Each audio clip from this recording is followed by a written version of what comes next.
Welcome to my video of the Shuoer Tape Pro, and as a disclaimer, this was sent out to me for review. I have not received any money for it, and all the thoughts and opinions are my own.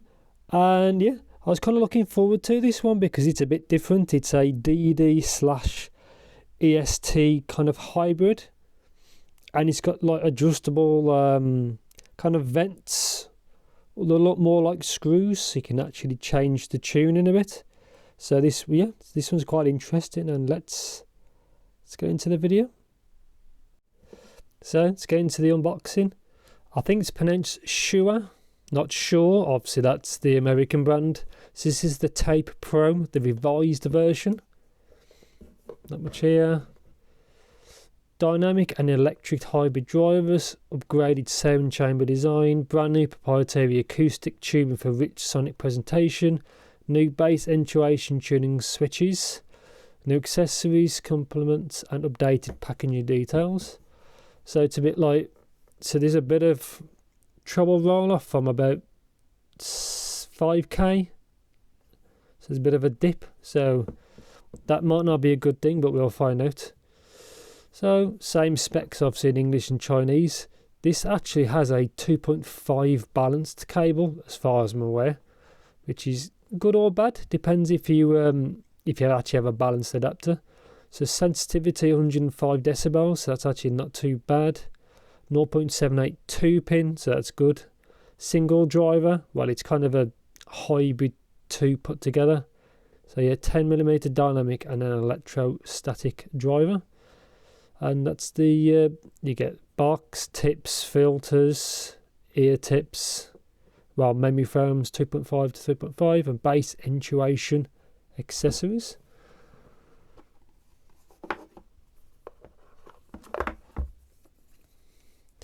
Shuoer Catalogue 2020 edition. So I guess this is just what they sell. Oops. Hello, Impulse the Emotion. Shuoer was founded in August in Dongguan, China. Information there. The Tape Pro, which is this one. World's first low voltage EST. I've got a feeling this may be kind of similar to the BGVP0, because I think on a driver count it's similar. There's the Singer, never tried that one. The Soloist, looks good, but I've never tried that one. Conductor, these are the big boys. That's an 8BA 1DD. EJ07, 1EST 6BA 1DD. That should be, those look pretty good. H27, and that's it. So let's see what you get. So obviously I've got the black ones. The silver ones do look good as well. Tape Pro, so there's a red. These are the ones you can change. 2-pin, all metal construction. Quite light, considering, you know, metal.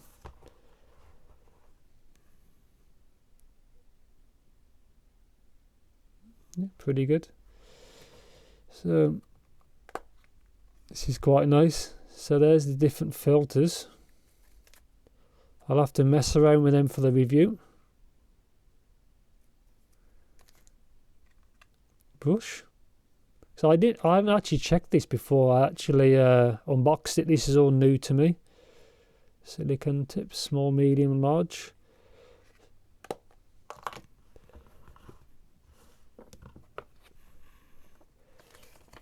It's the manual. I'll look at that in a second.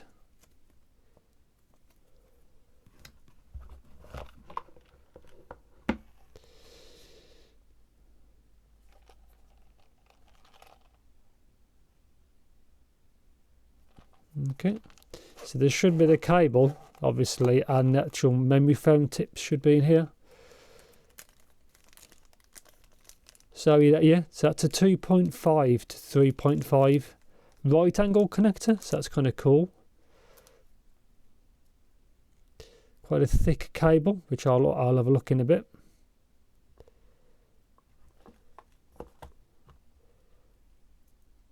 Quite soft. Never seen an included 2.5 cable before, because the majority of users actually have a 3.5, some silica gel, and that's it. Quite a nice presentation.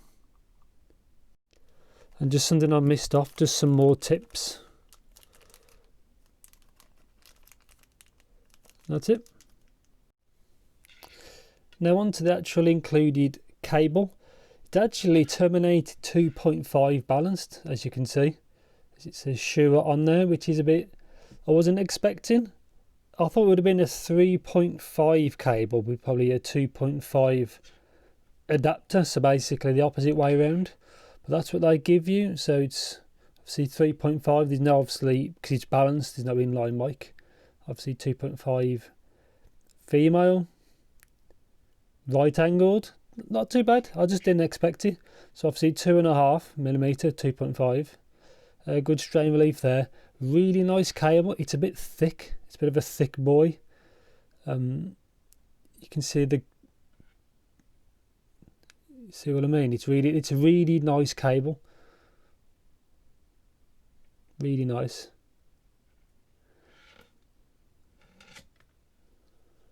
That's it to the Y splitter. Chin slider doesn't really do anything, if that really matters to you, not to me. And yeah, really good cable.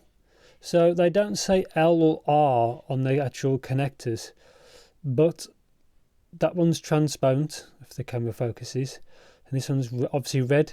So obviously red is right, and the transparent one, if it focuses, there you go. That is the left one. That's it. Good ear hook system, very soft, but not too soft, so it actually doesn't do anything. But yeah, good cable. Good stuff. And obviously it's from there and obviously around. But yeah, nice build quality on the cable. Now on to the review of this. This one is quite a bit different to what I've reviewed. I've reviewed something that had a similar internal driver setup, which was the BGVP Zeros, which will come in another video. I might do a comparison. But this one actually has tuning nozzles. They can both be swapped, and that's what they give you. And you can change the nozzles or the vent or the dust protection, what you want to call it. So just screw it off anti-clockwise.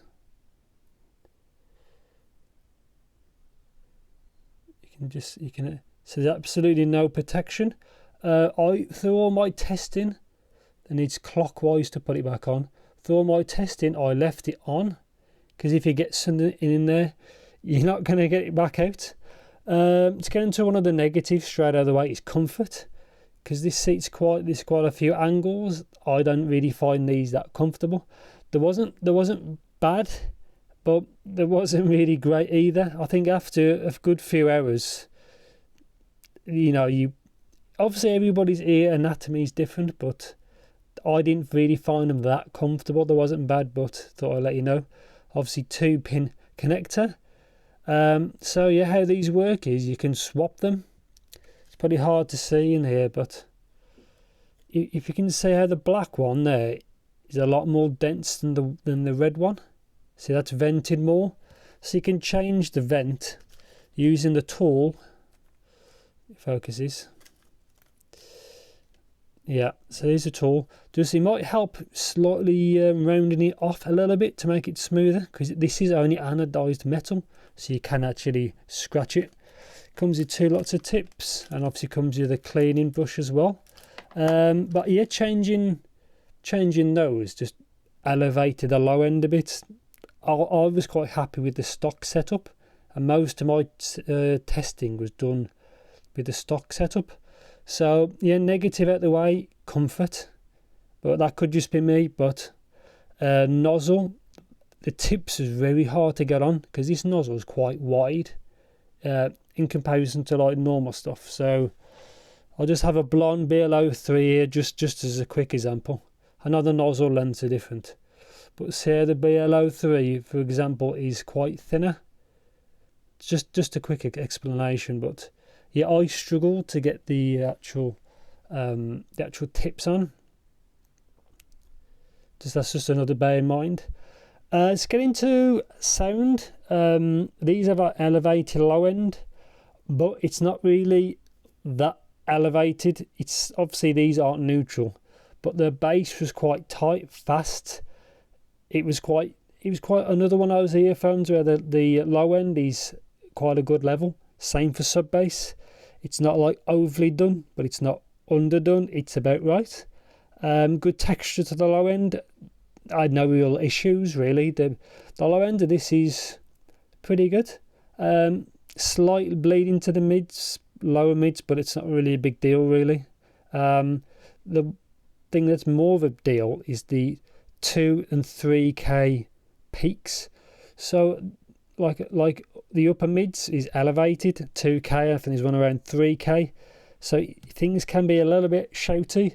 Unfortunately, I did not try the original non-pro, so I've only got this one to go from. But it's a little bit, it can be a little bit harsh sometimes, but it all depends on your music and your source. These benefit from a clean, powerful source.